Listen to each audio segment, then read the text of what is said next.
1980s में Hamilton शहर आज जितना बड़ा नहीं था और ओंटारियो के कुछ उन गिने चुने शहरों में था जो काफ़ी तेज़ी से प्रोग्रेस कर रहे थे। इस शहर के एक हिस्से में, जो कि तकरीबन लंदन सिटी को जोड़ता था, वहाँ पर एक ग्रोसरी स्टोर हुआ करता था, जॉय ग्रोसरी स्टोर। इसके मालिक थे फ्रीजन। फ्रीजन के फादर जॉय फ्रीजन ने इस ग्रोसरी स्टोर को बनाया था और अब वो मिसेस फ्रीजन के साथ इस ग्रोसरी स्टोर को चलाया करते थे। उन दिनों इस तरह के ग्रोसरी स्टोर होना एक बहुत बड़ी बात मानी जाती थी। हालांकि इन्वेस्टमेंट ज़्यादा नहीं होता, लेकिन रोलिंग लगातार चलता रहता कि आपके पास जो कुछ स्टोर में रखा है वो बिक जाए और फिर दूसरा सामान वहाँ अंदर आए। खैर, उन दिनों ये भी हुआ करता था कि स्टोर के मालिक के जो रिलेशंस होते थे वो कस्टमर्स से बड़े अच्छे और पर्सनल लेवल पे हुआ करते। तो इसी स्टोर में कोनराड नाम के एक साइकोलॉजिस्ट आया करते थे। उस वक्त तो साइकोलॉजिस्ट नहीं थे, साइकोलॉजी की सिर्फ स्टडी कर रहे थे। साइकोलॉजिस्ट तो बाद में बने, किसी कॉलेज में वगैरह प्रोफेसर भी हो गए उसके बाद। उस वक्त तो सिर्फ स्टूडेंट ही हुआ करते। तो आ रहे थे। तो एक दिन कुछ मिस्टर और मिसेस फ्रीजन ने उनके सामने में अपनी बात रखी कि भाई हम इतनी कोशिश करते हैं, लेकिन हमारा जो ग्रोसरी स्टोर है वो जिस तरह का प्रॉफिट में जाना चाहिए उस तरह से नहीं जा रहा, बड़ी परेशानी हो जाती है। अब वो तो थे साइकोलॉजिस्ट के स्टूडेंट, साइकोलॉजी के स्टूडेंट, कोई ऐसे कॉमर्स या बिजनेस में कोर्स तो उन्होंने नहीं कर रखा था। तो उन्होंने अपनी तरह से अपनी बात को समझाना शुरू किया, बिना समझे से इस बात को कि उस कमरे में एक बच्चा भी है जो अभी अभी एलिमेंट्री स्कूल में गया है और खामोशी से बैठा हुआ कुर्सी पे सुन रहा है, और उनकी जो बोली हुई बातें हैं वो इस बच्चे की जिंदगी को हमेशा के लिए बदल देगी। तो खैर, उन्होंने बोलना शुरू किया। उन्होंने कहा कि देखिए साहब, सक्सेस जो होती है वो यों ऐसे नहीं आ जाती, उसमें कई फेल्यूर आते हैं, मगर उसके पहले आपको एक बातों का ख्याल रखना होता है। आप कोशिश जरूर कीजिए, अपने आप को फोर्स मत कीजिए। जब आप फोर्स करेंगे, आपकी कोशिश, आपके एफर्ट्स, आपकी प्रोसेस ये गलत हो जाएगी। दूसरी बात यह है कि ठीक है, आप को अच्छा रिजल्ट चाहिए, लेकिन अगर आप सिर्फ रिजल्ट के ऊपर ही फोकस करते हैं तो फिर आपका मेंटल बैलेंस बिगड़ने लगता है। भाई हम फेल हो गए तब क्या होगा, तो उससे परेशानी हो जाती है। तो जो प्रोसेस है उस पर आप ख्याल दीजिए, अच्छा सामान रखिए, कस्टमर्स को समझाइए, बेचने की कोशिश कीजिए, इस तरह से। तो अगर आप प्रोसेस को ठीक तरह से रखेंगे तो उसका नतीजा ये निकलेगा कि धीरे धीरे करके आप जो अचीव करना चाहते हैं, सक्सेस, कस्टमर्स को ज़्यादा लाना चाहते हैं, वो सारे कस्टमर्स आपके यहाँ पर आ जाएंगे। फिर उन्होंने और कहा कि देखो भाई, एक बात और भी है कि हर दुनिया में एक चलने का तरीका होता है, एक नेचुरल फ्लो होता है। उस फ्लो के हिसाब से दुनिया चलती है। अगर आप अपने फ्लो को बदल कर कुछ और करना चाहते हैं तो उस तरह से आप कर नहीं पाते हैं। तो जो फ्लो होगा उस फ्लो की तरह से ही आप इसको चलाते रखिए, अपने काम को करते रहिए। उसके बाद उन्होंने कहा कि देखिए, ऐसे होता है, मैं आपको एक एग्जाम्पल देके बता सकता हूँ कि जैसे आपको कोई नाम याद नहीं आ रहा, आप उसको नाम को याद करने की बहुत कोशिश करते हैं, अपने आप को कोसते हैं कि भाई इसके साथ तो मेरा हर रोज का लेन देन, इसका नाम क्यों याद नहीं आ रहा। अब जितनी कोशिश करेंगे नाम उतनी मुश्किल से आपको याद आएगा, बल्कि नहीं ही याद आएगा।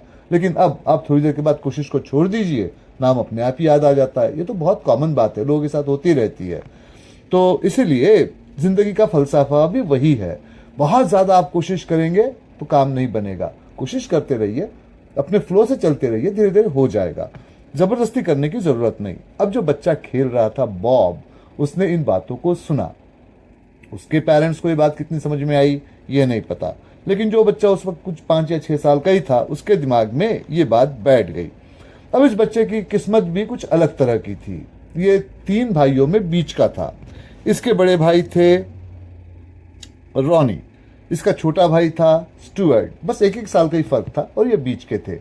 अब दोनों पेरेंट्स ग्रोसरी स्टोर चलाया करते, बिजी रहते थे। उन दिनों भी कनाडा में ये एक्सपेक्ट किया जाता था पेरेंट्स से कि बच्चों को अकेला न छोड़ा जाए। अब चूंकि ग्रोसरी स्टोर घर में ही था, घर उसको लगकर ही था, तो बच्चों को वहीं छोड़ देते, ग्रोसरी स्टोर चले जाते, उसको चलाते, बीच बीच में घर में आके बच्चों को देख लिया करते। बच्चे आपस में खेलते रहते थे। लेकिन बचपन से ही एक बात नोटिस की गई, सबसे बड़ा रॉनी, अगर उसको कोई चीज चाहिए होती या तो मांग लेता या छीन लेता। सबसे छोटा स्टुअर्ट, अगर उसको कोई चीज चाहिए होती तो वो रोकर मांगता। और जो बीच वाला बॉब था वो खामोशी से उन दोनों को देखता रहता। क्यों? क्योंकि उसके दिमाग में जो थोड़ी देर पहले आपको बताया गया लेक्चर, वो अब भी ताजा था, बैठा हुआ था। अब वो लेक्चर उसके दिमाग में क्यों बैठा था, इसकी भी वजह थी। उसने बचपन से इस बात को नोटिस किया था कि उसके फादर मिस्टर फ्रीजन ये बड़े भाई रॉनी से कुछ ज्यादा ही अटैच है। जाहिर सी बात है, ये उन दिनों की बात है, तब तो ये पेरेंट्स उम्मीद करते थे कि सबसे बड़ा बेटा जब बड़ा हो जाएगा तो उनका वो हाथ बटाएगा। उससे उनको एक अच्छा सा खासा लगाव था। माँ मिसेस फ्रीजन वो छोटे बेटे स्टुअर्ट के साथ लगी हुई थी, क्योंकि उसको ये लगता कि थोड़ा कमजोर है, छोटा है, इसको प्रोटेक्ट करना जरूरी है। और ऐसे में बॉब निग्लेक्ट रह जाता। हर घर में ऐसा होता होगा, जरूरी नहीं है, इस घर में ये होता था। तो बॉब ने बचपन से ही इस बात को समझ लिया था कि उसको एक बैलेंस बनाकर चलना है। न मांगना है, न छीनना है, न रोना है, वेट करना है, चीजें मिल जाएंगी, उसको मिल जाया भी करती। लेकिन इस चक्कर में ये हुआ कि धीरे धीरे करके उसकी आदतों में शुमार हो गया, और उसकी जो आदत थी वो कब शाइनेस में बदल गई, एक शर्मीलेपन में बदल गई, इसको वो समझ नहीं पाया। अब वो पढ़ता लिखता रहा, धीरे धीरे करके ग्रेड 12 में आया। अब जब वो ग्रेड 12 में आया तो जैसे आमतौर पे कैनेडियन सोसाइटी में उन दिनों भी होता है कि लड़कों की अपनी गर्लफ्रेंड्स वगैरह बन जाती है, लड़कियां अपने बॉयफ्रेंड्स वगैरह बना लेती हैं। ठीक है, जिंदगी में उनके साथ रहेंगे जरूरी नहीं है, लेकिन एक शुरुआत होती है। इसको हम कहते हैं ट्रायल एंड एरर बेसिस। भाई किसी को देखा, पसंद आया, ठीक है, नहीं आया, चलो रास्ता बदल दिया। कैनेडियन सोसाइटी में बहुत ही मामूली बात है। लेकिन इतना सब होकर भी बॉब के कोई उस वक्त में दोस्त बन नहीं पाए, खास करके लड़कियों में। इसकी वजह भी थी। बॉब पहले दोनों भाइयों में अपने दोस्तों को ढूंढा करता, क्योंकि पेरेंट्स तो बिजी रहते। भाइयों के साथ दोस्ती थी भी, लेकिन जैसे जैसे भाई बड़े होते चले गए, उनके अपने अपने सर्कल बनते चले गए दोस्तों के, और ये अलग पड़ता चला गया। उसके बाद में इसने अपने दोस्तों में दोस्तों को ढूंढने की कोशिश की, लेकिन बॉब का जो शर्मिलापन था उसको हमेशा वो लड़कों में पीछे रख देता, क्योंकि आमतौर पे ये होता कि जो लड़के होते या तो बॉसिंग टाइप के होते, जो कि थोड़ा सा जिद करके या बॉसिंग करके बाकी के लड़कों को दबाने की कोशिश करते, जबकि दूसरी तरफ ये होता कि जो लड़के ऐसे दब्बू टाइप के होते, वो ज्यादा बातें नहीं करते, तो बॉब उसमें अकेला पैसे ही पड़ जाया करता। लड़कियों से जहां तक बात थी, हालांकि बॉब हैंडसम था, उसमें अच्छी क्वालिटीज थी, और स्टूडेंट भी कोई बहुत बुरा नहीं था, अब वो एवरेज ही था। इसके बावजूद भी लड़कियों से उसकी बहुत दोस्ती हो नहीं पाई। उसकी वजह थी कि बॉब अपने आप को कभी भी लड़कियों के सामने इस लायक नहीं बना पाया कि वो उनको प्रपोज कर सके।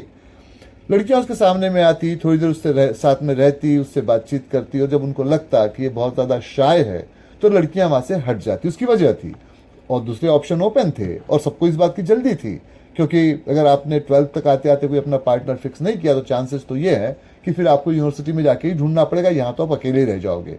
अब एक उम्र ऐसी होती है कि इस उम्र में आप में इतना पेशेंस नहीं होता कि आप ज्यादा वेट करो, भाई ये तजुर्बा तो कर ही लिया जाए, आगे में जो होगा तब का तब देखा जाएगा। तो उस चक्कर में बॉब अकेला ही रहता चला गया। शायद ये भी हो सकता है कि कुछ लड़कियां ये मानने लगी हो कि वो घमंडी है, या शायद उसमें कुछ कमियां हैं कि वो जानबूझ के लड़कियों के सामने अपने आप को एक्सपोज नहीं करता है। लेकिन दूसरी तरफ बॉब की मजबूरी कुछ और थी। बॉब जिस तरह के शाय नेचर का था, और जिस तरह की वो फिर वो लाइब्रेरियन से उसकी दोस्ती हुई, वहां से वो किताबें वगैरह ला के पढ़ता, तो उसके दिमाग में उन दिनों की जो रोमांटिक किताबें हुआ करती थी, हम जो 1980s की बात कर रहे हैं, जो आजकल की किताबों से बिल्कुल अलग थी।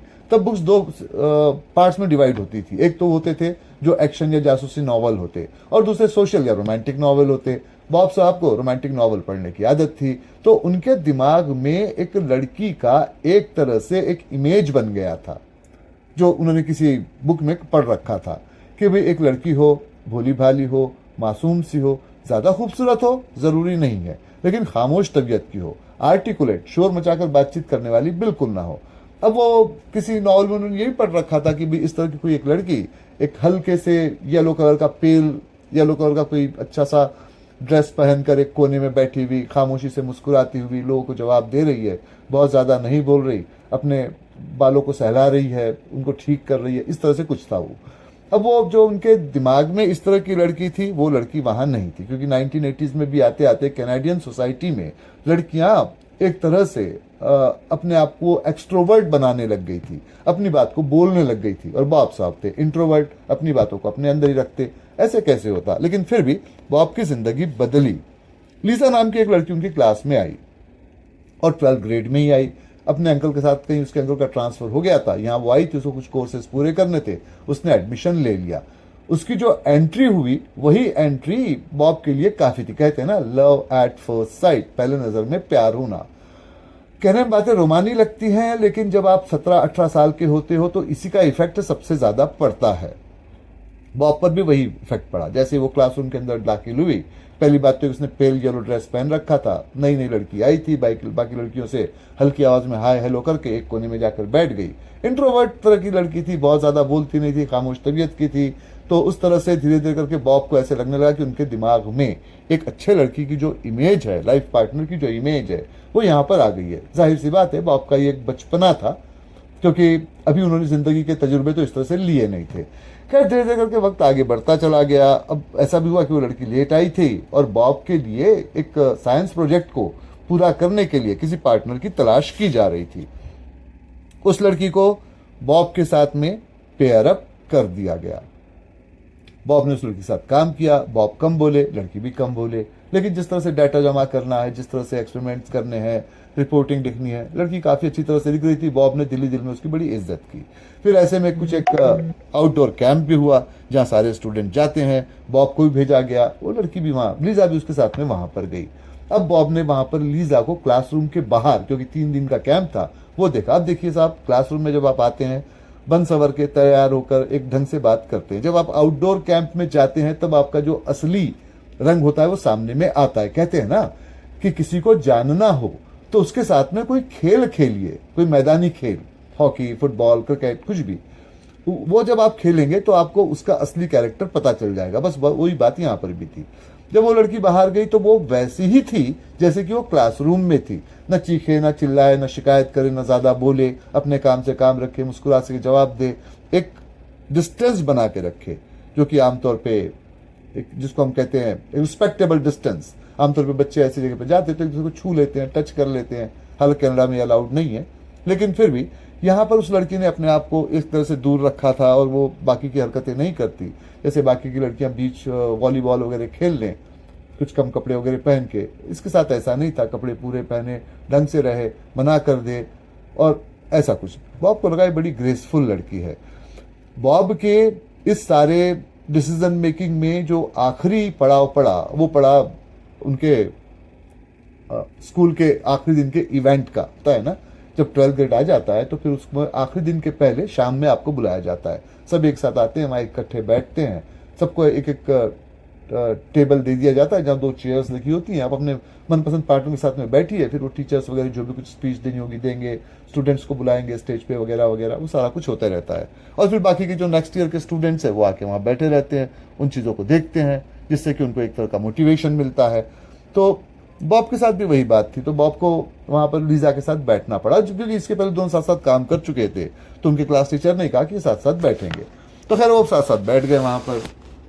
अब बॉब ने उस लड़की को वहां पर काफी करीब से देखा, क्योंकि वो जिस तरह से बातचीत हो रही थी तो उसमें उसके और भी जो ख्यालात थे या उसके आगे की जो प्लानिंग्स थे जो बताए जाने वाले थे, उसने भी अपने प्लानिंग्स कुछ 3-4 सेंटेंसेस में शेयर किए। बॉब को लगा कि साहब अब अगर वो ज्यादा शाय रहेंगे तो काफी लेट हो जाएगा, इस लड़की को अपने दिल की बात को बताना तो जरूरी है। तो बॉब ने तय किया कि कल जब ये स्कूल में आएगी, क्योंकि 12th ग्रेड है तो यहाँ से तो इसके बाद आप यूनिवर्सिटी जाओगे, तो कल जब ये आएगी अपने डॉक्यूमेंट्स वगैरह लेने, तो ऑफिस के बाहर इसका वेट करेंगे, ज्यादा भीड़ भाड़ नहीं रहेगी, क्योंकि क्लासरूम में तो बहुत भीड़ होती है, इस इवेंट में बहुत सारे लोग बैठे हैं, चाहकर भी अपनी दिल की बात को बता नहीं पाएंगे। असली डर उस बात का नहीं था, असली डर इस बात का था कि अगर लड़की ने कभी इनकार कर दिया तो एक छोटा मोटा जो रिश्ता बन गया है, दूसरे वर्ड्स में कहा जाए तो बॉब की अपने आंखों में जो एक इमेज बनी है, दिल में इमेज जो बनी है, वो तो इमेज चकनाचूर हो जाएगी। तो बॉब ने सोचा नहीं भाई ऐसे नहीं करते हैं, इसको कल बात इससे करते हैं। अगले दिन बॉब साहब तैयार होके पहुंचे से मेरा मतलब है जो आमतौर पर जो जिस तरह के कपड़े पहनते थे वैसे ही पहने थे उन्होंने। मेंटली वो प्रिपेयर होके आए थे कि लड़की से इस तरह की बात करेंगे, हाँ करेंगे, कहेगी तो क्या होगा, ना कहेगी तो क्या करेंगे, ये सब उन्होंने पहले से तय करके रख लिया था। खैर वो आए, लेकिन लीजा वहां पहुंची ही नहीं। वो सारा दिन वेट करते रह गए, सारे लोग चले गए, ये ऑफिस के बाहर ही रहे। जब नहीं आई तो इन्होंने ऑफिस के अंदर जाके पूछताछ की। पता चला कि लीजा के अंकल एकदम सवेरे सवेरे आए थे, उसके सारे डॉक्यूमेंट लीजा के साथ में लेके वहां से चले गए। उनको जाने की जल्दी थी क्योंकि उनका काम यहाँ पूरा हो गया था, और अब वो यहाँ से कहाँ जा रहे हैं इस बारे में शायद उन्होंने प्रिंसिपल से बात की है, ऑफिस को इस बारे में कोई पता नहीं है। तब बॉब में इतनी हिम्मत नहीं थी कि जाके वो प्रिंसिपल से पूछे कि लीजा कहाँ गई है। तो उसके घर की तरफ दौड़े, वहां ताला लगा था, पड़ोसी ने बताया वो जा चुकी है। आसपास में काफी ढूंढने की कोशिश की, कोई उसका सुराग उनको नहीं मिला। अब देखिए उन दिनों आज की तरह से Facebook, Instagram, social media, internet ये आम लोगों के पहुंच से बहुत दूर हुआ करते थे। तो बॉब के साथ भी वही बात हुई। ये सारी चीजें अवेलेबल नहीं थी और बॉब कोई पुलिस की मदद तो ले नहीं सकते थे उसको ढूंढने के लिए। तो यह हुआ कि वो लड़की इस दुनिया की जो भीड़ थी उसमें कहीं खो गई। बॉब ने दिल ही दिल में अपने आप को समझाया कि भाई जितना साथ था उतना ठीक था, क्योंकि जो साइकियाट्रिस्ट साहब थे कॉनराड, उन्होंने तो कही रखा था कि फ्लो के साथ जाइए, तो बॉब फ्लो के साथ निकल आए थे। लेकिन उनको कहीं ना कहीं इस बात का अफसोस जरूर हुआ, उनको बड़ा धक्का सा लगा कि भाई अगर मैं उस वक्त हिम्मत करके कह देता तो बात दिल में नहीं रह जाती। भाई लड़की हाँ कहती या ना कहती, इंग्लिश में जो प्रोवर्ब है, it is better to love and loss than never to love. प्यार करना किसी को और उसको खो देना ये कहीं ज्यादा अच्छा है, बजाय इसके कि आप प्यार ही ना करे, अपनी बात ही ना करे। अब जिंदगी भर ये बात उनको सालती रहेगी, लेकिन अब इसमें कुछ किया नहीं जा सकता था। खैर वो घर लौटा, उनकी यूनिवर्सिटी में एडमिशन हुई, वहां वो पढ़ने लगे। ऐसा नहीं था कि वहां और लड़कियां उनके सामने में नहीं आई, लेकिन फिर वही था कि लीजा की वो जो इमेज थी वो सामने में आ जाती। बॉब उससे बाकी लड़कियों को कंपेयर करते और वो लड़कियां उस इमेज में कहीं पर भी फिट नहीं बैठती, तो बॉब उनको रिजेक्ट करते चले जाते, सोचते कि भी चलो वक्त आएगा, वेट कर लेंगे। वक्त आगे निकलता चला गया। एक पीरियड ऐसा भी आया कि बॉब के पेरेंट्स मिस्टर और मिसेस फ्रीजन ने कनाडा को छोड़कर इंग्लैंड वापस जाने का फैसला लिया। और जो उनके दोनों बेटे थे, मतलब सबसे बड़ा बेटा रॉनी और सबसे छोटा स्टुअर्ट, क्योंकि रॉनी तो फादर से अटैच था, स्टुअर्ट मां से अटैच था और अब भी अटैच था, तो उन्होंने डिसाइड किया कि भाई वो भी इंग्लैंड वापस जाएंगे। लेकिन अब सवाल ये था कि ये जो स्टोर बना रखा था, इसमें जो इन्वेस्टमेंट थी, इसका क्या करें। भाई यहां पर जो मिस्टर फ्रीजन थे, अल्बर्ट उनके पार्टनर थे, उनका भी पैसा उसमें लगा था। अल्बर्ट की एक बेटी थी जिल, तो अल्बर्ट ने कहा कि देखिए अगर आप इतना पैसा नहीं देना चाहते या दे नहीं पाएंगे इस वक्त में, आप उसको नुकसान में छोड़कर जाना भी नहीं चाहते, तो यह करते हैं कि जैसे आपको इंग्लैंड में फाइनेंशियल चीजों की मदद की जरूरत पड़ेगी तो कुछ पैसे तो मैं आपको दे दूं, तो आप वो ले लीजिए। आप जब भी लौट कर आएंगे आपके राइट्स इस स्टोर में रहेंगे, स्टोर बेचा नहीं जाएगा। अब मेरी भी उम्र भी बढ़ती चली आ रही है और मुझे भी यहां से यूएस जाना है। हम यह करते हैं कि मेरी जो बेटी जिल है और आपका बेटा बॉब है, ये दोनों बहुत बार साथ साथ बातचीत भी करते रहते हैं। अब अगर जिल और बॉब एक दूसरे को पसंद करते हैं तो इनका हम शादी ब्याह करवा दें, दोनों मिलकर स्टोर को चलाते रहें और आप इंग्लैंड चले जाएं, मैं यूएस चले जाऊं, लौट के फिर कभी आएंगे वापस। हालांकि उन्होंने कह दिया, लेकिन ऐसा हुआ नहीं, ना तो फ्रीजन और ना अल्बर्ट कभी लौट के वापस कनाडा आए।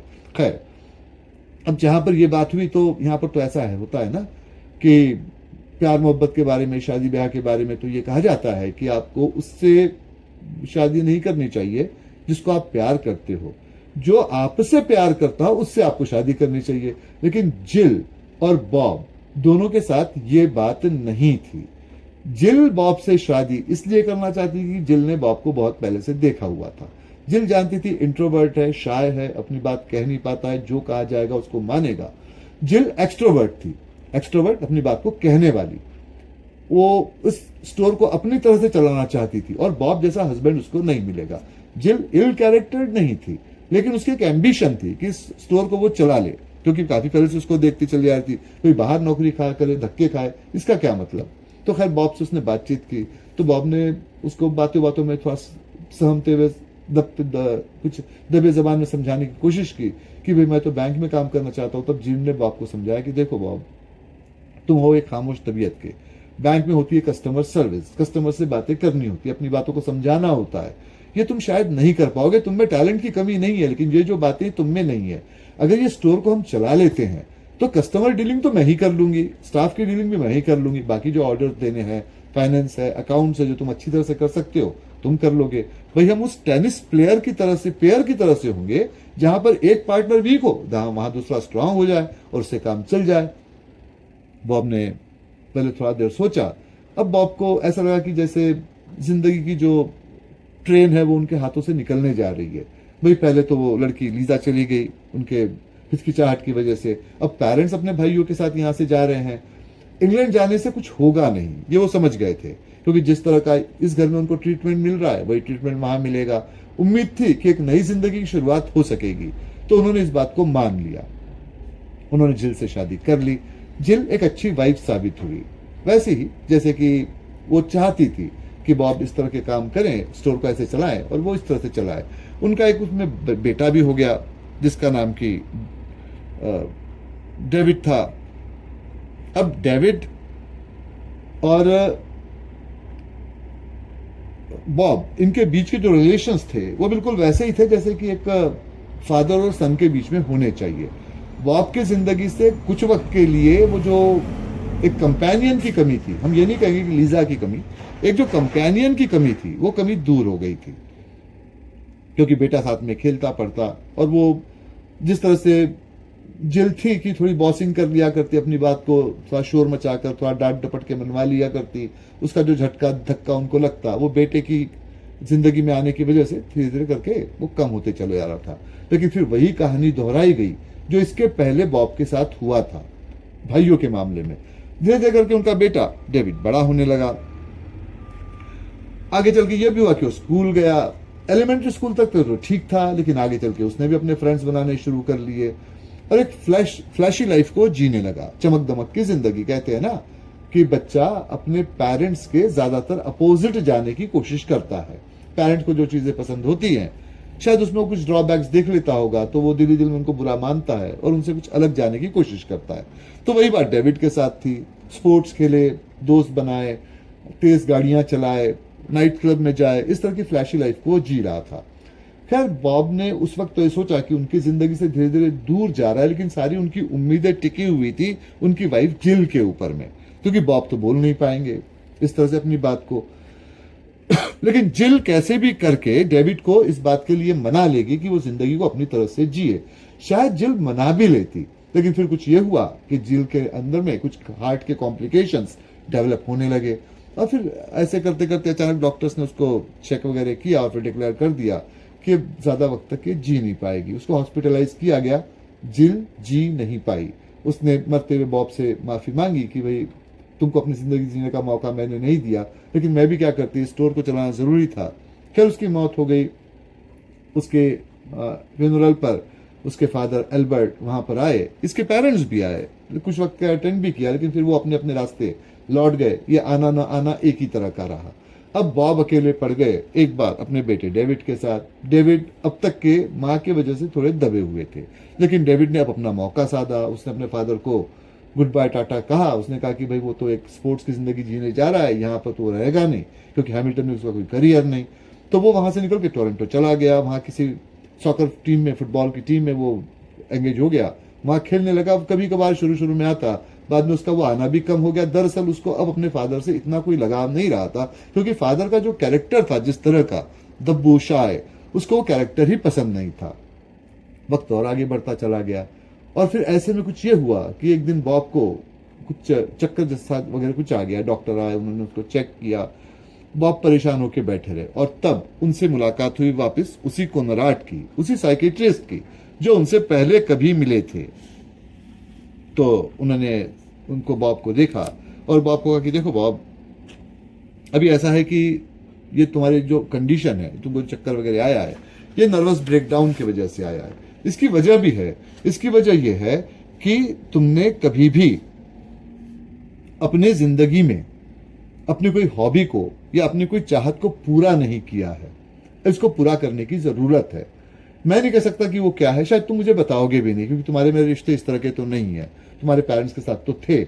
तो याद करने की कोशिश करो कि तुमको क्या पसंद था, उसको पसंद करो और उसको ढूंढ कर निकालो, और उसके साथ में अपनी उस हॉबी को पूरा कर लो।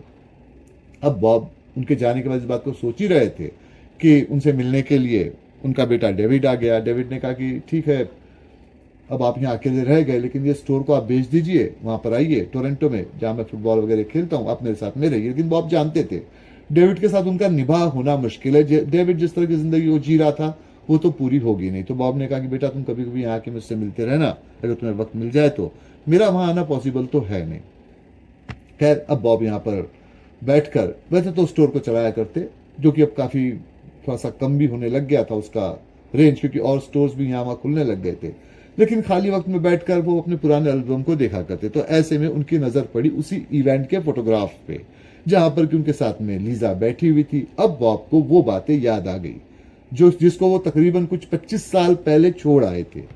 उन्होंने सोचा कि ये कहानी का चैप्टर तो अधूरा ही रह गया, अब क्या हुआ होगा, इसकी भी अपनी फैमिली होगी, इसके अपने बच्चे होंगे, अपनी जिंदगी को जी रही होगी, एक बार इसको देख तो लूं कि ये कैसी है और इसके साथ मेरी जिंदगी कैसी रही होती। ठीक है कि शायद मैं उसके आसपास न पहुंच पाऊं, मगर इसको एक बार देखा जा सकता है। वक्त बदल चुका था, अब ऐसे हुआ था कि इंटरनेट और सारी चीजें आ गई थी, तो बॉब ने इंटरनेट और बाकी चीजों की मदद ली। तब पता चला कि उनकी पुरानी स्कूल में, जो कि अब कहीं और शिफ्ट हो गई थी, हैमिल्टन तो काफी बड़ा हो गया था, तो शहर के किसी और हिस्से में शिफ्ट हो गई थी, और वहां पर रीयूनियन स्टूडेंट्स का हुआ करता, इनको भी बुलावा आया करता, मगर ये बहुत कम जाते। लेकिन अब के बार वो गए, वहां उन्होंने पूछताछ की, पता चला कि लीजा कुछ 5-7 बार तो वहां आई थी, उसके बाद उसका आना बंद हो गया। भाई वो कहाँ रहती है, तो उसका पता चला किसी और प्रोविंस में जहां वो रहती है। इन्होंने इंटरनेट पे खोज की, तब पता चला कि लीजा का जो वेयर अबाउट होने की जगह जो बताई जा रही है, वहां पर वो एक कैंसर चैरिटी सोसाइटी को चलाया करती है, मतलब लोगों से डोनेशन लेती है और हेल्प करती है। वहां पर अपील भी लिखा हुआ था कि आप डोनेशन लेकर या तो चैरिटी में आइए या इसको यहां पर भेज दीजिए। बॉब को लगा कि दोनों ऑप्शन ओपन है, चैरिटी में अगर वो भेज देंगे पैसा यहां से तो मिलना तो उससे हो नहीं पाएगा, मिलने का बहाना एक अच्छा हो सकता है कि वहां वो जाए। तो उन्होंने स्टोर से अपने आप को एक दिन की छुट्टी दिलवाई, और स्टोर तो उनका ही था, छुट्टी तो उनको वैसे मिल जाती, और वैसे भी वो हॉलीडेज को अगर बंद भी रहती तो ऐसे हॉलीडेज का उन्होंने टाइम निकाला। अपनी कार को चलाते हुए, अब उनकी उम्र तो तकरीबन कुछ 50 to 53 ईयर्स के आसपास होने आई थी, तो कार को चलाते चलाते वहां से निकलकर वो उस जगह पे गए जहां पर कि लीजा का घर और वो सोसाइटी होती थी। लेकिन जब वहां पहुंचे, उन्होंने अपना सर ठोक लिया, अपनी बेवकूफी पछता है। भाई ये संडे का दिन था, ऑफिस बंद था, वहां कोई था नहीं, यहाँ वो कैसे चले आए। अब वो सोचने लगे मैं यहाँ क्या करूं। तब उनको दिखाई दिया कि कुछ लोग ट्रेडिशनल ड्रेसेस में तैयार होके वहां से जा रहे हैं। अब वो शहर भी एक तरह से ट्रेडिशनल शहर ही था, तो लोग इस तरह से उन दिनों भी रिलीजियन को फॉलो वगैरह करते थे, तो किसी चर्च में जा रहे थे, वहां ये गए, वहां उन्होंने देखा कि प्रेयर वगैरह हो रही है, उन्होंने प्रेयर अटेंड किया। साइड में एक ग्रेव यार्ड था, लोग वहां से ग्रेव यार्ड पर जाने लगे। बॉब भी वहां गए, देखा कि अलग अलग ग्रेव यार्ड पे कुछ लोग है, कुछ यहाँ है, कुछ वहां है, छिटपुट जगह पे बहुत सारी ग्रेव्स, बहुत सारी कब्रें थी, साफ सुथरी वो कब्रस्तान था। तो बॉब ने देखा कि भाई एक तरफ एक लेडी है जो तकरीबन उन्हीं की उम्र की है, और वहां पर वो खड़ी हुई है, एक कब्र के ऊपर कुछ फ्लावर वो ऑफर कर रही है। उन्होंने शक्ल को गौर से देखा, और तब उनको लगा कि ये तो लिजा से मिलती जुलती है। और तब उस लड़की ने अपने, मतलब उस लेडी ने अपने सीधे हाथ को उठाकर अपनी नाक को छुआ, और अब बॉब को याद आया कि लीजा भी ऐसे ही अपने नाक को छुआ करती थी आदतन, जब वो इवेंट वगैरह में उनके साथ में बैठी थी या बाकी वक्त में उसने काम किया था। तो ये लीजा है। तो बॉब को लगा कि ये बात तो ठीक है। तब फिर लीजा ने उस कब्र के ऊपर फूल चढ़ाए, वहां से वो निकली, तो बॉब भी धीरे धीरे करके, बाकी लोग जा रहे थे उसके पीछे पीछे जाने लगे। थोड़ी दूरी चर्च पे जाने के बाद में लीजा उसी ऑफिस के सामने पहुंची जहां वो बॉब आए थे। उसको लगा हुआ घर था, उसने घर के दरवाजे को खोला और पलट के देखा, तो बॉब पे उसकी नजर पड़ी। तो उसने बॉब को बुलाया, उसने कहा कि आप किसी को ढूंढ रहे हैं। तो बॉब ने कहा मैं यहाँ पर डोनेशन देने आया हुआ था, लेकिन अभी ऑफिस का बंद है तो मैं करा जाऊंगा। उसने कहा आप डोनेशन देने आए थे तो आप अंदर आ जाइए, आपसे बात कर लेते हैं। उसने बॉब को अंदर बुलाया, बैठाया। उसने कहा कि देखिए, बॉब ने पहले डोनेशन के चेक तो उसको दे दिए, तो उसने वो ले लिया। फिर उसने कहा कि आपने मुझे चेक दिया है तो मुझे इसको चलाने के तरीके भी आपको समझाने पड़ेंगे। उसने कहा कि मेरे हस्बैंड की डेथ हो गई कैंसर से, और तभी से मैं इसको चला रही हूँ। वो फार्मर थे, या फार्मिंग वगैरह किया करते थे, तो फार्मिंग वगैरह पे मेरे बस का रोग है नहीं, तो मैंने किसी और को दे दिया है करने, उसका प्रॉफिट वगैरह जो उसका शेयर मुझे मिल जाता है, लेकिन हस्बैंड की याद में इस तरह से इस चैरिटी को मैं चलाती हूँ। तो बॉब अब खामोश बैठे रहे। बॉब सोचने लगी भाई ये एक तो हस्बैंड की इसकी मौत हो गई है, ये वहां पर उसके कब्र पे फूल चढ़ाने आई थी, और साथ साथ वो ये भी कह रही है कि इसके हस्बैंड की याद में वो इस चैरिटी को चला रही, मतलब हस्बैंड को अब भी चाहती है। इसके सामने पुरानी बातों को याद दिलाना ये तो ठीक नहीं रहेगा, ये बड़ी मुश्किल वाली बात हो जाएगी। शायद इसके दिमाग में मैं हूंगा ही नहीं कि मैं कभी था भी, और अगर कभी हूंगा भी तो भी ये भी हो सकता है कि मेरी इमेज खराब हो जाए कि भाई तब था, अब ये क्या करने आया, अब तक के तो नहीं आया था। तो बाप खामोश बैठे रहे। तो लीजा ने आगे समझाना शुरू किया कि देखिए, मेरी जिंदगी हमेशा ऐसे उतार चढ़ाव के साथ चलती रही। मेरे फादर की मौत बहुत पहले हो गई थी, चाचा ने मुझे पाल पोस के बड़ा किया था, यहाँ वो ले आए थे। जब उनकी वो डेथ बेड पे पास में आए और मैं अपनी एजुकेशन पूरा कर ही रही थी, तो उनके दोस्त का ही बेटा था निक, जिससे मेरी शादी हुई। तो फार्मिंग वगैरह करते थे। हालांकि मैं कुछ और करना चाहती, लेकिन उन्होंने कहा कि भाई इससे शादी कर लो, तो जो एक सिक्योरिटी है कि भी देखा भला लड़का है, हो जाएगा। अब मेरा नेचर भी कुछ इस तरह का था कि इंट्रोवर्ट, मैं ज्यादा बातें बोल नहीं पाती, तो मैंने वो शादी कर ली। निक से कभी कोई शिकायत नहीं रही, निक एक बड़े अच्छे हस्बैंड साबित हुए, लेकिन हमारे बीच में कोई बात कभी मैच हो ही नहीं पाई। एक्सट्रोवर्ट थे, अपनी बात को बोलकर बताया करते थे, और मैं इंट्रोवर्ट थी। वो खेती किया करते, फार्मिंग किया करते, मेरा उसमें कोई इंटरेस्ट नहीं था, तो जिंदगी चलती रही। हमको कोई बच्चा वगैरह नहीं हो पाया, पर निक की अच्छी बात ये थी, इसके बाद भी निक ने कभी इस बात के लिए दबाव नहीं डाला या कभी दूसरी शादी करने की बात नहीं की। वो रिस्पेक्ट मेरे अंदर अब भी था। लेकिन बाद में फिर अचानक ही निक की कैंसर से डेथ हो गई, कैंसर डेवलप हुआ, तो अब उसी के लिए मैं चैरिटी को चला रही हूँ। तो बॉब ने थोड़ी देर उस बात को सुना, उन्होंने कहा कि ठीक है, मैं आपकी बात समझ गया, तो ये चेक है, मैं आपको दिए जा रहा हूँ, अब मैं लौट जाता हूँ। वो लौटे, दरवाजा खोलने के लिए उसको उन्होंने घुमाया, तो लीजा ने पीछे से आवाज दी। उसने कहा कि बॉब, तुम अब भी उसी तरह के शाय हो जैसे कि तुम आज से तकरीबन 25-30 साल पहले हुआ करते थे। तो बॉब पलटे, उन्होंने कहा, सोचा कि लीजा को अब भी सारी बातें याद है। लीजा ने कहा कि बॉब, तुम अपने आप को आखिर कब बदलोगे, अपनी बातों को कब समझाओगे? तो खैर बॉब चुप रह गए। लीजा ने कहा बैठ जाओ। बॉब वहां बैठ गए। फिर लीजा ने उनको समझाना शुरू किया कि देखो बॉब, ऐसा है कि हमने जो कुछ पढ़ा, जितना कुछ पढ़ा, उसमें हमने ये सीखा है कि जिंदगी इंसान को एक ही बार मिलती है, उसको जीना चाहिए। ठीक है, तुम्हारा जो फलसफा है कि फ्लो के साथ जाना चाहिए, वो तो ठीक है कि आप जाइए, लेकिन अगर वो फ्लो गलत तरफ में जा रहा है तो अपनी डायरेक्शन आप बदल दीजिए। मुझे लगता है कि अब डायरेक्शन बदलने का वक्त आ गया है, क्योंकि हमारी जिंदगी खत्म नहीं हुई है, अभी भी काफी सारी बाकी है, इसको जिया जा सकता है। और फिर इसके तकरीबन 1 महीने के बाद ही लीजा बॉब के साथ उन्हीं के स्टोर को उनके वाइफ की तरह से चला रही थी। तो ये था सारा किस्सा। आपके जो भी सवाल हो यहाँ रखें, उनके जवाब आपको देता हूं।